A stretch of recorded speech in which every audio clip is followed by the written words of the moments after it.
Hey guys, welcome back. Well, I'm having fun with the TRX, let me tell you. So, I got the new bumper installed, only to find out that my bloody hitch that I had don't fit. The hitch is too big, by about maybe a half a millimeter all the way around.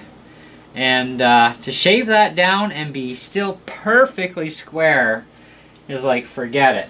Now, this is a Chinese aftermarket hitch I got from Banggood. It fits perfect in the plastic rear bumper because it's perfectly square, but so is this one. But this is the RC4W drive bumper, and I don't know how well you're going to be able to see that on camera, but it's got like these little cutouts and the little groove tracks kind of thing. Well, that's a very precise fit. So we went on to Great Hobby's website, went to my TRX, went to the Upgrade parts, and they had a drop hitch, which I was looking at a drop hitch at Banggood, and I thought, you know, I might buy that as another hitch option, right? Because different height trailers, you know, right? It's kind of practical, and you can flip it the other way up to get it right out of the way, so when you are crawling, you can still leave the hitch on the truck. Well, I had to order one anyways, but I had to order the RC4W drive one, which had bloody well better fit because it's an RC4W drive bumper for the TRX4 specifically.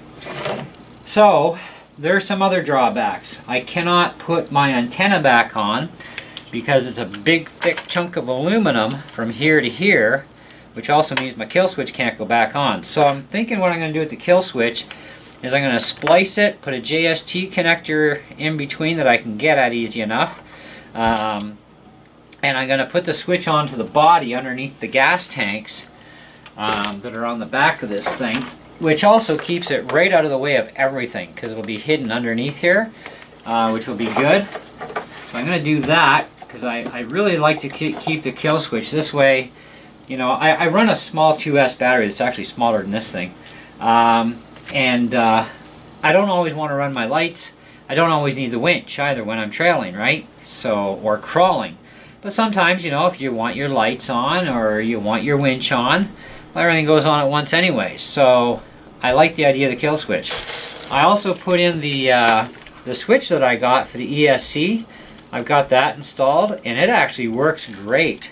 And it stays right out of the way. So I don't think we're going to have any problems with it. But you got to kind of get underneath and just push on it. And it does work perfect. So that was pretty good. And I got that from Banggood as well. Now, next problem. Oh my gosh. RC4W drive 35 turn motor. I got my metal motor mount slash heat sink, it does both, on this thing.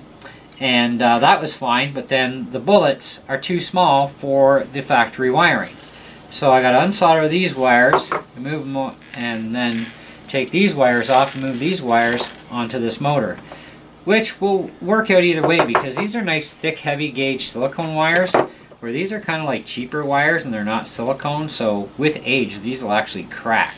Well, silicone will crack eventually too, but it'll last for years longer before that happens. So that's the next little venture that we have to do, is change wires.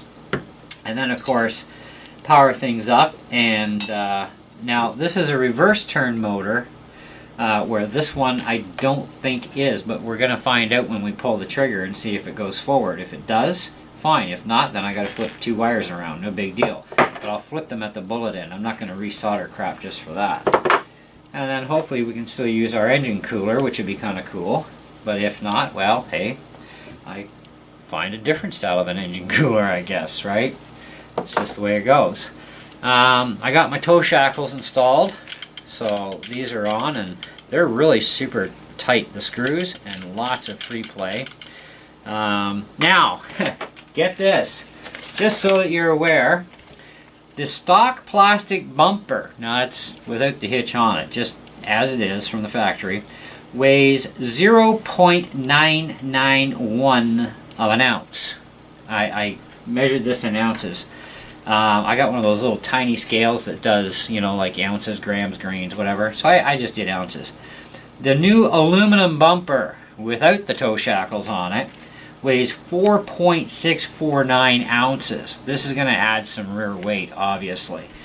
So I'm kind of really glad that the new shock tower kit that I ordered is also adjustable for lowering the truck or raising it up, because now this way I can kick the rear end up and put the front end down low, and then balance out the weight distribution with all this rear end weight between my bumper and my sound box and stuff, and that'll really work out well that way. And can't wait to try out these new tires, because they're kind of like air filled, right? There's no pisser holes on those bead locks. But yeah, so we're making some progress, but I wanted you guys to be aware of what you're going to run into, especially going down to a 540 size can motor, but also the fact that this is an RC4W drive 35 turn. You're going to have to remove these wires and swap your factory wires and plugs onto this motor. Not a massive deal, but still it's something that needs to be done, right? So then I can straighten all this other mess of wire out again later, re-zippy tie everything back to the frame. I'm not completely upset about having to move the kill switch, because there's an advantage to moving it, obviously. But a little disappointed with the antenna not being able to go on, because where the body ends up, the antenna has to go on this outside piece, and to drill a hole is like, forget it. This is like solid. From this edge back is all solid aluminum, so you're not going to be able to use the antenna at the back, which is a little disappointing in that sense. I think about the only way you really could is if you had a long enough screw, the same thread, but probably about twice as long, drilled a hole and then threaded that hole, and then you can just thread the antenna on that way. That could work, but we can always move the antenna or just ditch the antenna, I don't know. But I think we're going to try moving the antenna somewhere else. If I can, fine. If not, then I'll save it for my SCX-10 when I buy that truck. Or if I get another TRX, which I wouldn't mind, then I can use it on there as well. So either way, it's going to be a win-win in some aspect or another. And I still have to get these buggers put on yet too. They got to go on the front bumper, and I still have to figure out how I'm going to, well, I should be able to drill the holes off the sides here and get them to mount on. Because for now I'm still keeping the plastic bumper. I can't afford a metal bumper right now. But I also ordered tonight not only the RC4W drive adjustable height hitch, we also ordered a snorkel kit with side mirror kit as well. Whole kit altogether was like under 10 bucks, you know.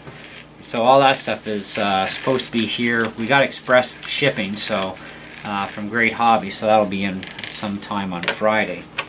But anyways, yeah, so cookie. We're getting her going. I'll show you what everything looks like when it's all finished. So instant for you anyways.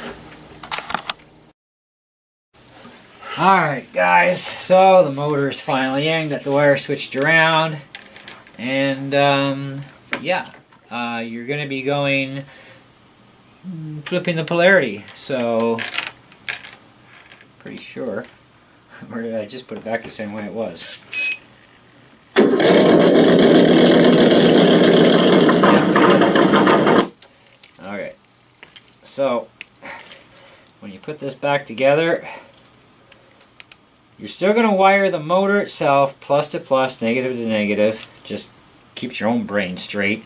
But on the ESC, and when you plug it in, you're going to go positive off the motor to negative on the ESC, and negative motor to positive ESC.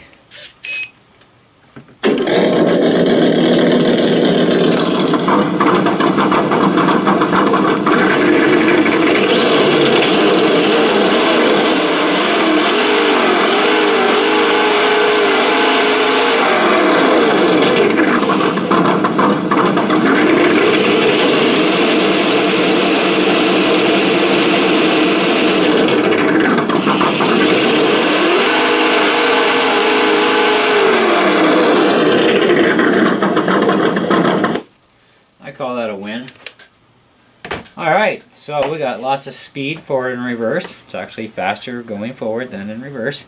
So even though it's not a reverse turn motor, not a big deal. Just like I said, go positive, positive, negative, negative off the motor, and then flip your polarities to the ESC, because it is not a reverse turn motor like the stock 21 turn. Now I gotta find my metal sleeve if I kept it. I think I did. But yeah, so the bullet connectors that came with the RC4W drive motor were not big enough. They're actually too small for the XL5 ESC. So you have to switch the wires, and you're going to be flipping polarity. So there you go.